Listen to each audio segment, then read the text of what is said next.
Bonjour à tous, dans cette vidéo, vous allez voir la carte mentale sur les transferts thermiques. Vous avez vu précédemment les trois modes de transfert thermique, conduction, convection, rayonnement.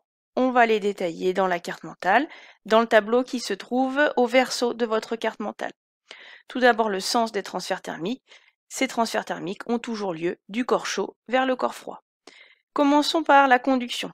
Tout d'abord, pour qu'il y ait le phénomène de conduction, il faut qu'il y ait un milieu matériel, c'est-à-dire des atomes ou des molécules. Pourquoi? Parce que la conduction va s'effectuer par contact de proche en proche sans transport de matière. Si on s'intéresse au niveau macroscopique, on va regarder la petite animation ici.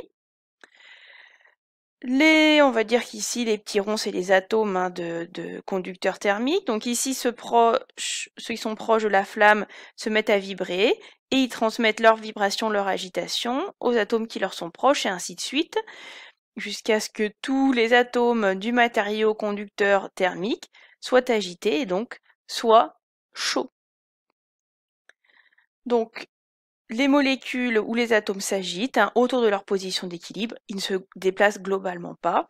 La conduction, elle a principalement lieu dans les solides, puisque pour qu'il y ait transmission de proche en proche, il faut que les atomes soient très proches dans l'espace et bien agencés, c'est principalement à l'état solide. Maintenant, si on s'intéresse à la convection.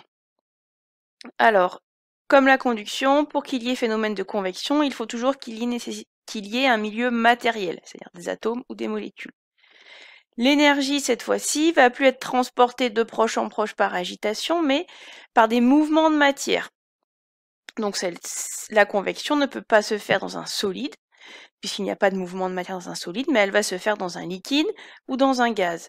Qu'est-ce qui se passe au niveau microscopique? On a des déplacements de particules au sein d'un gaz ou d'un liquide.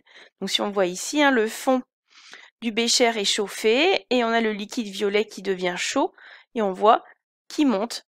Donc vous avez déjà tous entendu parler que l'air chaud montait pour réchauffer une pièce, notamment on dit toujours l'air chaud monte. Là on voit ici le liquide violet qui est au contact de la flamme s'échauffe et remonte dans le bécher. Le dernier mode de transfert thermique, c'est le rayonnement. Donc lui, il n'a pas besoin de milieu matériel pour se propager, ça veut dire qu'il peut avoir lieu dans le vide. Et l'énergie, elle, va être transportée par des ondes électromagnétiques.